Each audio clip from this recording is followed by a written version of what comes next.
మాజీ మంత్రి వైఎస్ వివేకానందరెడ్డి హత్య కేసులో కీలక పరిణామం చోటు చేసుకుంది. ఈ కేసులో తదుపరి దర్యాప్తుపై సిబిఐ కోర్టు ఇచ్చిన తీర్పును సవాల్ చేస్తూ వివేక కుమార్తె సునీతారెడ్డి సుప్రీంలో అప్లికేషన్ దాఖలు చేశారు.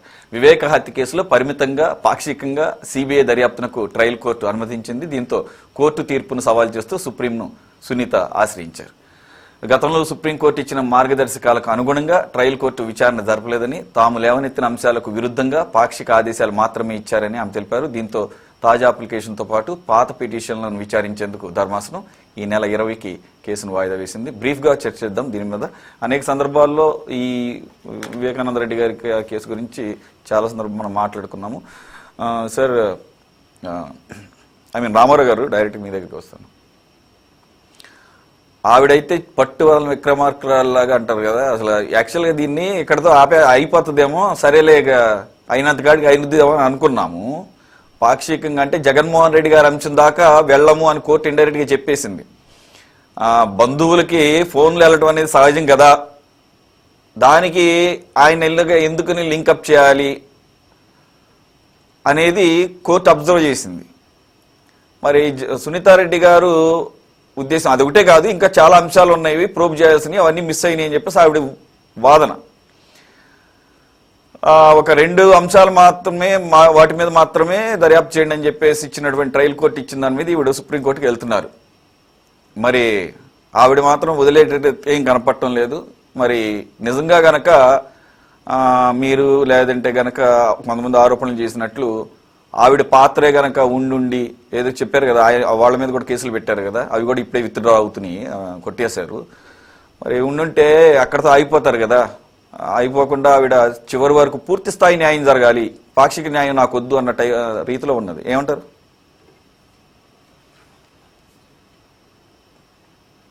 ఎపిసోడ్ అంతా కూడా ఎన్నికలకు ముందు తారా స్థాయిలో వాళ్ళు చేసినటువంటి ఆరోపణలు నేరుగానే మా నాయకుడు జగన్మోహన్ రెడ్డి గారి మీద కానీ, అట్లాగే అక్కడ స్థానికంగా ఉన్నటువంటి కడప ఎంపీగా ఉన్నటువంటి అవినాష్ రెడ్డి గారి మీద కానీ, వాళ్ళ బంధువర్గం అయినా కూడా వాళ్ళు రాజకీయ కోణంలోనే చేసినటువంటి విమర్శలు మనం చూసాం.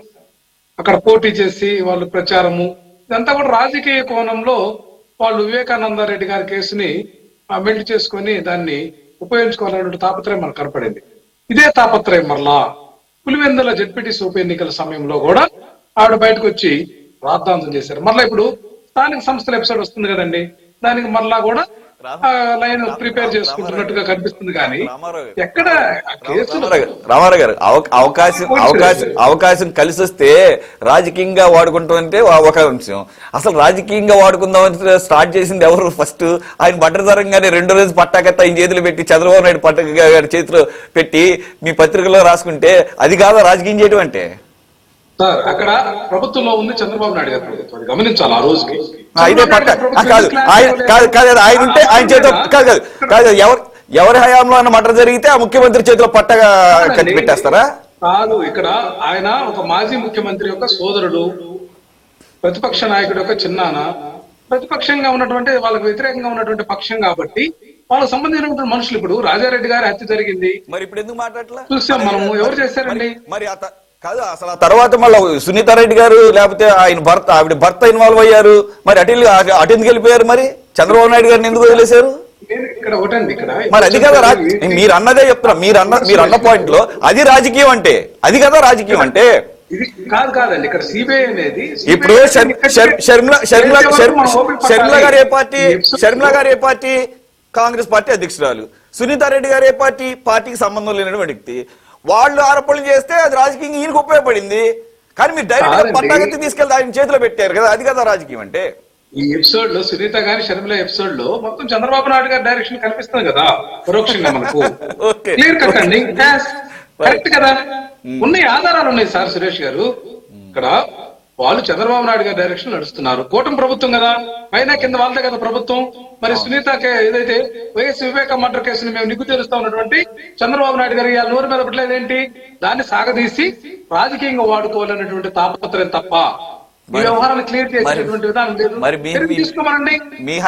మీ హయాంలోనే అసలు క్లోజ్ చేసేస్తే పని అయిపోయేది కదా, మరి మీరెందుకు దాన్ని? మా యొక్క విధానం అది కాదండి. ఇక్కడ మా నాయకుడు జగన్మోహన్ రెడ్డి గారు చాలా ట్రాన్స్పరెంట్ గా దీని విషయంలో ఉందాగా వ్యవహరించారు. సంయమనంగా వ్యవహరించారు. ఎందుకంటే కుటుంబానికి సంబంధించినటువంటి ఏది అంశంలో ఆయన కాదండి, ఏది అవినాష్ రెడ్డి గారిని అరెస్ట్ చేయడానికి కాదు కాదు కాదు సార్, కాదు కాదు కాదు, నిజంగా మీరు అన్నది కరెక్ట్ అనుకుందాం, మీరు అన్నది కరెక్ట్ అనుకుందాం.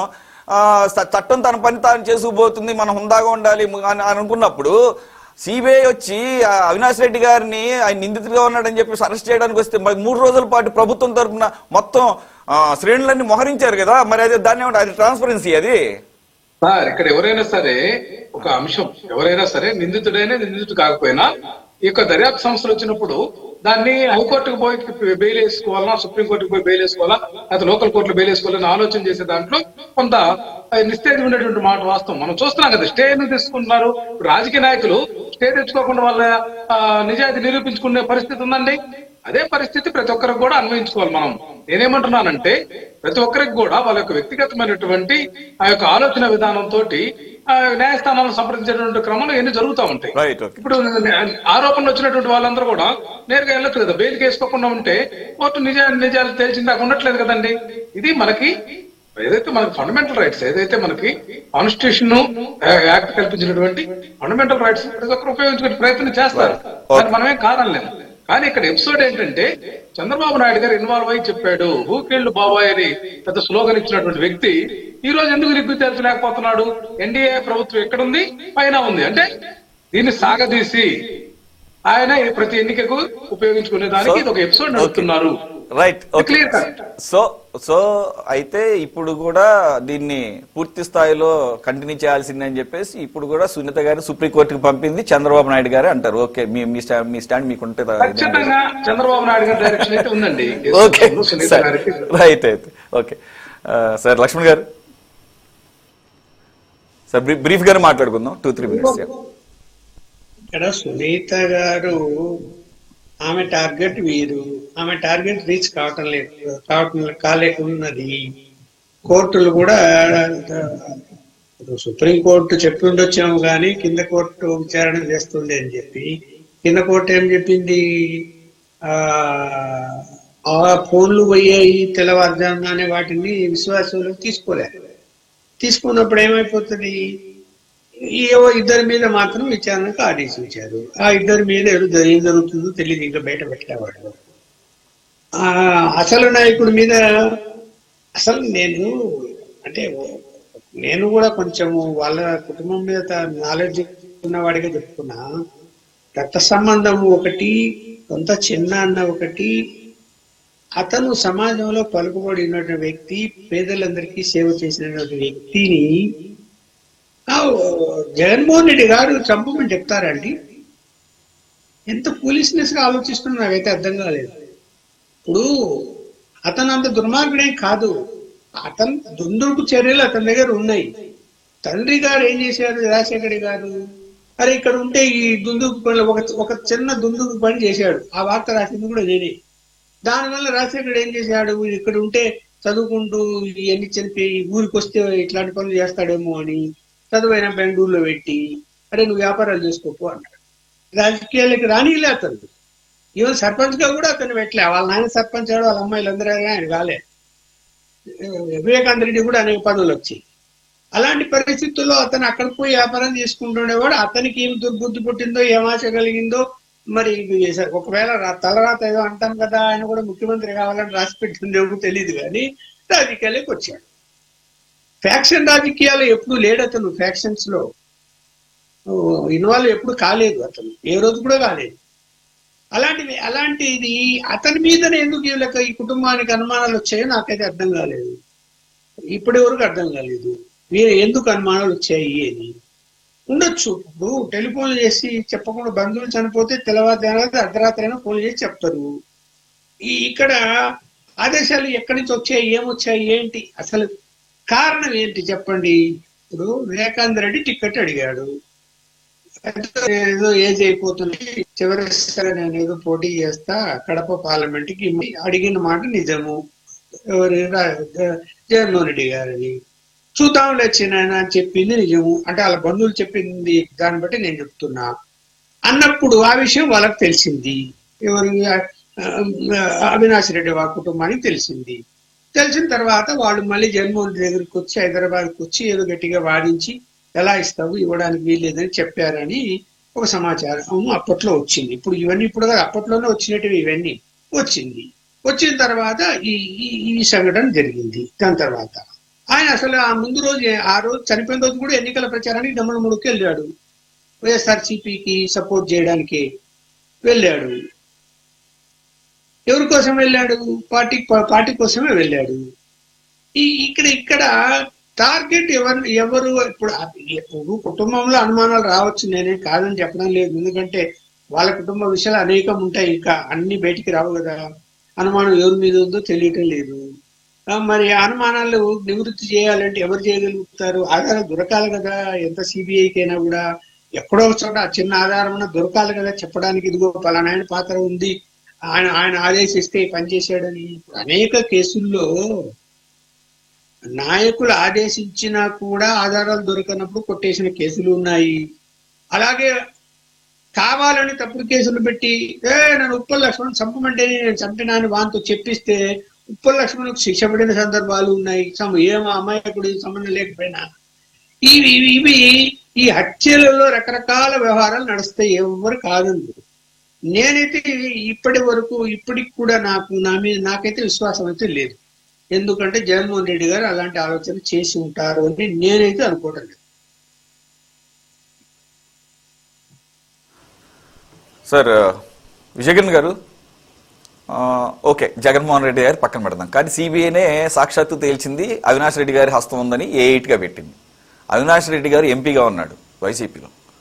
మరి ఆ పార్టీకి సంబంధించిన బంధువులైన అంత క్లోజ్ రిలేషన్ ఉన్నటువంటి జగన్మోహన్ రెడ్డి గారు కావాలని చేయించారని కాదు, కానీ జగన్మోహన్ రెడ్డి గారికి చెప్పకుండానే, లేకపోతే ఆయనకి ఏమీ ఇన్ఫర్మేషన్ లేకుండానే అక్కడ దాకా వెళ్తుందా, సొంతంగా నిర్ణయాలు తీసుకుంటారా అనే ఒక బేసిక్ క్వశ్చన్ అయితే రైజ్ అవుతుంటుంది.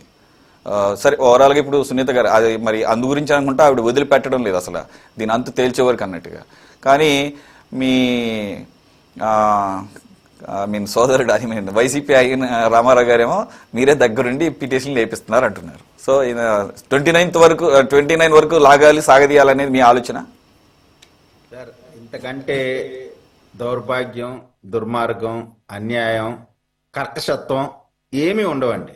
వైఎస్ఆర్ కాంగ్రెస్ పార్టీ వాళ్ళు ఏంటంటే, మీరు చూడండి, ఎవరెవరైతే చట్ట వ్యతిరేక కార్యక్రమాలు చేస్తారో అటు అనంతబాబు దగ్గర నుంచి ఇటు అవినాష్ రెడ్డి వరకు అందరినీ కూడా ఒళ్ళో కూర్చోబెట్టుకొని తిరిగేటువంటి మనస్తత్వం కలిగినటువంటి పార్టీ రాజకీయ పార్టీ వైఎస్ఆర్ కాంగ్రెస్ పార్టీ.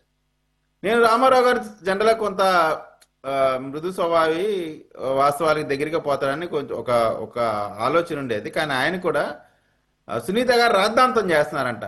తన తండ్రిని అత్యంత పాశవికంగా, వయసు పైబడిన తండ్రిని ఒంటరివాణ్ణి చేసి, నిరాయుధుణ్ణి చేసి, అతి క్రూరంగా నరికి చంపటమే కాకుండా చంపిన తర్వాత గుండెపోటుగా చిత్రీకరించి ఆమె వచ్చి ఆ గాయాల్ని గుర్తించి ఇది హత్య కదా అని చెప్పి గొడవ చేసే వరకు కూడా దాన్ని సాధారణ మరణం కింద ప్రజలకి మభ్యపెట్టి, తెల్లవారుజామునే జగన్మోహన్ రెడ్డి గారికి చిన్నాయన చనిపోయాడనే విషయాన్ని ఇన్ఫర్మేషన్ తెలిసి ఉండి కూడా మరి సాక్షిలో కానీ అప్పుడున్నటువంటి విజయసాయి రెడ్డి గారు కానీ అందరూ కూడా గుండెపోటుతో చనిపోయాడు అనేటువంటి మాట, సాక్షి ఛానల్లో ఆకస్మిక మరణం, హఠాత్ మరణం, వైఎస్ వివేకానంద రెడ్డి గారికి గుండెపోటు అని కథనాలు ఎప్పటి వరకు వచ్చినాయి?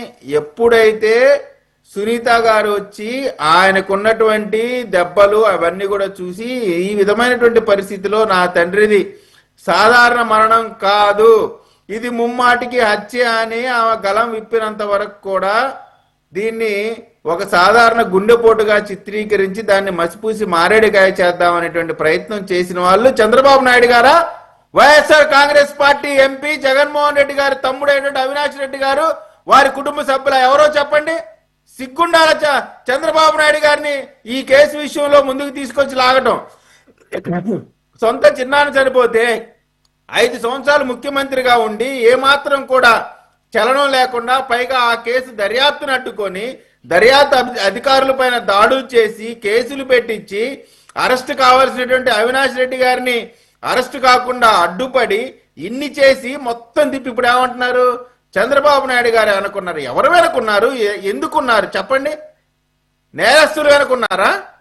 హత్య చేసిన వాళ్ళు వెనుకున్నారా? హత్య చేసిన వాళ్ళకి ఎంపీ టికెట్ ఇచ్చారా? ఏం చేశారు చెప్పండి?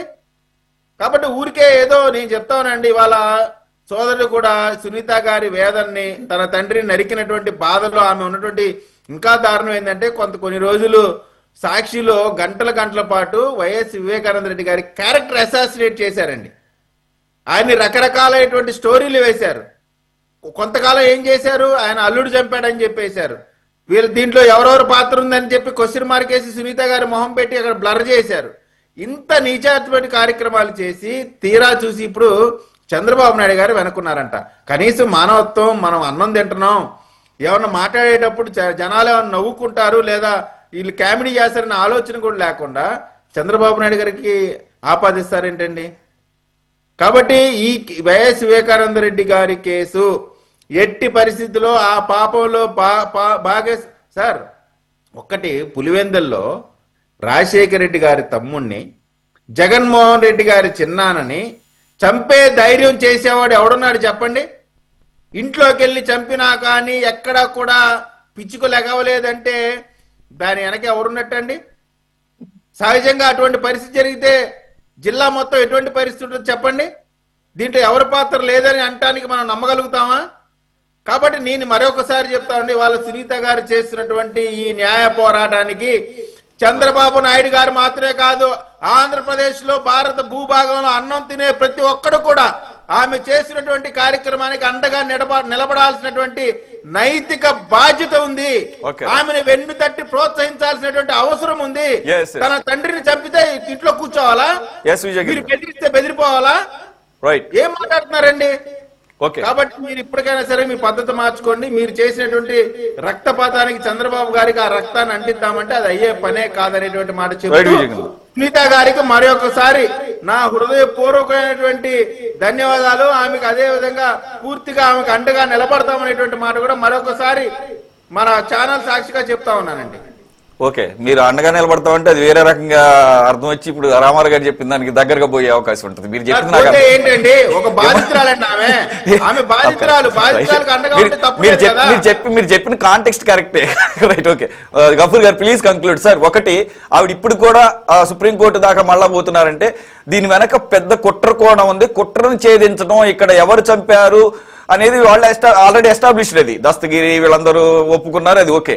కానీ చంపించిన వాళ్ళు ఎవరు, కుట్ర ఉంది. ఆ కుట్రలో అవినాష్ రెడ్డి పాత్రను ఎస్టాబ్లిష్ చేశారు కాబట్టి అవినాష్ రెడ్డి పాత్ర ఉన్నప్పుడు జగన్మోహన్ రెడ్డి గారికి తెలియకుండా ఇదంతా జరుగుతుంది అనేది ఆవిడ ఉద్దేశం సార్?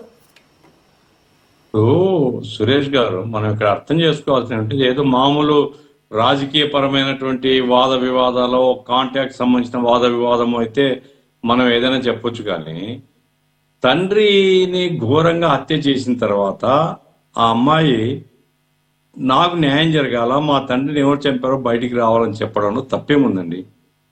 ఇది ఎవరైనా రాయలసీమ ప్రాంతంలో కక్షలు కార్పణ్యాలు ఉంటాయి కదా, కాబట్టి ఆమె పోరాటంలో తప్పేముంది? నాకు అర్థం కావడంలే. నంబర్ 1.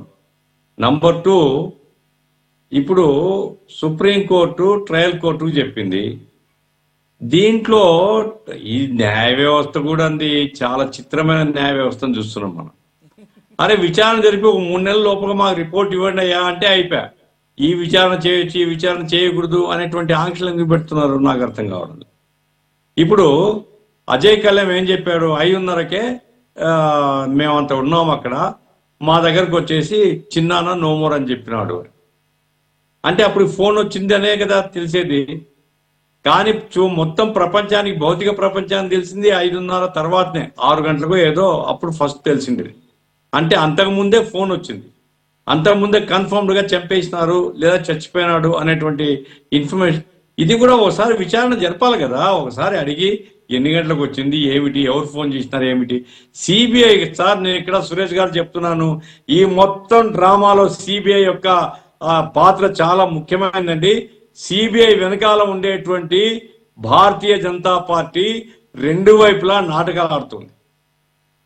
అవినాష్ రెడ్డిని కాపాడాలా, జగన్మోహన్ని కాపాడాలా, న్యాయం చేసినట్టు నటించాలా? లేకుంటే సిబిఐ వాళ్ళు ఏంటండి, మీరు చెప్తే మేము చేస్తాం. అరే నీ కోర్టు చెప్పింది, నువ్వు విచారణ జరపము, నువ్వు విచారణలో అన్ని కోణాలు నువ్వు దర్యాప్తు జరిపి ఇదిగో ఇది అని తేల్చాలి కదా. 40 కోట్ల రూపాయలు సుపారీ ఇచ్చినారు అని మొదటి వచ్చింది. ఈ 40 కోట్లు ఎక్కడి నుంచి వచ్చింది, ఎక్కడి నుంచి ఎవరైనా ఇచ్చినాడా, లేదా ఏదైనా సివిల్ తగాదాలు వచ్చిందా, లేకుంటే రియల్ ఎస్టేట్లు వచ్చిందా, లేదా వజ్రాల వ్యాపారం వచ్చిందా, అది తేల్చాలి కదా. రెండవది, అజయ్ కళ్యాణ్ మామూలు మనిషి కాదు, ఒక ఐఏఎస్ ఆఫీసరు. ఆయన చెప్పాడు, అది పబ్లిక్ గా చెప్పడం కాదు, మీరు దాని మీద మీరు విచారణ జరపాలి కదా, ఎవరి పాత్ర ఏమిటి. ఇప్పుడు గూగుల్ టేక్అవుట్ లో మొత్తం అవినాష్ రెడ్డి ఇంటి నుంచే మొత్తం వ్యవహారం నడిచింది, అవినాష్ రెడ్డి పాత్ర ఉన్నట్లే కదా. కాబట్టి నా పాయింట్ ఏంటంటే, ఈ హత్య కేసులో రాజకీయ ప్రమేయంతో వివేకానంద రెడ్డి గారికి న్యాయం జరగడం లేదండి. ఆమె కొట్లాడుతుంది, ఆమెకు పూర్తిగా నేను మొదటి నుంచి సంఘీభావం వ్యక్తం చేస్తున్నా. నాకు వివేకానంద రెడ్డి గారితో ఉండే పరిచయంతో ఆ కేసు న్యాయం జరగాల. ఎవరు చంపారు తేలింది, కుట్ర ఎవరిది ఇది తేలాల. నాకేమి అవినాష్ రెడ్డి మీద కోపమో ఇంకోరి మీద కోపంతో కాదు, వివేకానంద రెడ్డి గారి మీద నాకుండేటువంటి ఒక అనుబంధంతో నేను అడుగుతున్నాను. విచారణలో కూడా న్యాయం జరగడం లేదు. ఆ అమ్మాయి న్యాయం కోసం పోరాడుతుంది, ధీరవనితగా నేను భావిస్తున్నాను. ఆమె మీద వైసీపీ మాత్రం, సార్ రామారావు గారు, వైసీపీ మాత్రం నష్టపోయింది సార్, భవిష్యత్తులో కూడా నష్టపోతారు. మీరు ఈ విషయంలో కొంచెం కష్టమైనటువంటి వైఖరి తీసుకోవాలి. ఇప్పటికిప్పుడు మీరేం చెప్పలేరు, కానీ జగన్మోహన్ రెడ్డి గారు కష్టమైనటువంటి వైఖరి తీసుకొని ఎవరు దోషి అయినా అది తప్పు, నేను తీవ్రంగా ఖండిస్తాను, మా చిన్నాయన చంపినటువంటి దోషులను బయటికి తీయండి అని కనుక ప్రకటిస్తే సాధారణ జనంలో, ఎడ్యుకేటెడ్ లో జగన్మోహన్ రెడ్డి గారి మీద గౌరవం పెరుగుతుంది. అట్లా కాకుండా ఈ దాగుడు మూతలు, ఒకే 2 కన్నులు, ఒక కన్ను ఇంకొక కన్ను చంపుతుంది. మరి కన్నేగా చంపింది, గూగుల్ టేక్అవుట్ లో తేలింది అదే కదా. ఇది లాస్ట్ అంశం ఏంటంటే సురేష్ గారు, ఇప్పుడు లా అండ్ ఆర్డర్ వచ్చేసి state government agenda, state government constitutional obligation. ఒక ఘోరమైనటువంటి హత్య కేసులో ప్రేక్షక పాత్ర చూడడానికి వీల్లేదండి రాష్ట్ర ప్రభుత్వం. మరి ఎంతవరకు వీలవుతుంది ఏమిటని నాకైతే, నేను లా మొత్తం చెప్పలేను. ఇప్పుడు అవసరమైతే సుప్రీంకోర్టు అడ్వకేట్స్ అయినా మాట్లాడి ఈ హత్య విషయంలో కంక్లూజన్ రావాలండి. ఎవరు ఏమిటి తర్వాత సంగతి. ఇది ఇట్లాగే పోతే ఇక ఈ రాష్ట్రంలో మర్డర్స్ కూడా రాజకీయం అయిపోతాయి, మర్డర్స్ కూడా న్యాయం జరగదు, ఎవడైనా మర్డర్ చేసుకోవచ్చు. ఈ పరిస్థితి మాత్రం ఉండకూడదు. ఖచ్చితంగా రాష్ట్ర ప్రభుత్వం ఈ కేసు తుదికంట తేలి. నాకే జగన్మోహన్ రెడ్డిని ఇరికించాలనో, లేకుంటే అవినాష్ రెడ్డిని వెంటనే శిక్షించాలని అట్టా చెప్పడంలే. ఈ మర్డర్ కేసు ఎట్లా జరిగింది, సూత్రధారులు ఎవరు, పాత్రధారులు ఎవరు, స్టేట్ గవర్నమెంట్ ప్రజలకు క్లారిఫై చేయాలా. Because law and order is the responsibility of the state government. అది నా పాయింట్. ఓకే గఫూర్ గారు, మీరు కూడా మళ్ళా చివరికి విజయ్ కిరణ్ గారు అన్నట్టే స్టేట్ గవర్నమెంట్ ఇన్వాల్వ్ అయితే మళ్ళా అటే వెళ్తుంది ఏంటిది చూడండి, ఇరికించడానికి. చంద్రబాబు నాయుడు గారు ఉన్నారని మొదటి నుంచి మేము చెబుతానే ఉన్నాము అని చెప్పేసి. చంద్రబాబు నాయుడు గారు, ఇక చంద్రబాబు నాయుడు పాత్ర ఉంది అనేటువంటి వాళ్ళకు ఇక మతి లేదు, స్ఫూర్తి లేదు. ఇంకా వాళ్ళు కావాలని మర్డర్స్ కూడా చేస్తున్నారని చెప్తాను నేను, వాళ్ళే చేస్తున్నారని చెప్తాను నేను. కాబట్టి రాష్ట్ర ప్రభుత్వం, నేను ఇక్కడ చంద్రబాబు నాయుడు ఇంకోటి చెప్పడం లేదు, law and order is the primary responsibility of the state government. కాబట్టి ఇటువంటి కేసుల్లో సెంటర్ మీద ప్రెజర్ తీసుకుని వచ్చి, అయ్యా ఇది తేల్చండి, మా ప్రాణానికి ఎందుకు చంపుతారు మీరు అని తేల్చాలా. ఎవడైనా కావచ్చు, ఎంత పెద్దోడైనా కావచ్చు, హత్య కుట్రదాడు కానీ హత్య పాత్రదాడు కానీ శిక్షింపబడాలి. ఇది నా demand. Right sir, thanks for joining. Gafoor garu, Ramarao గారు, విజయ్ కిరణ్ గారు అండ్ లక్ష్మణ్ గారు. ఇది వాళ్ళ టాప్ డిబేట్. మరో అంశంతో మళ్ళీ కలుద్దాం. Stay tune to city 24/7.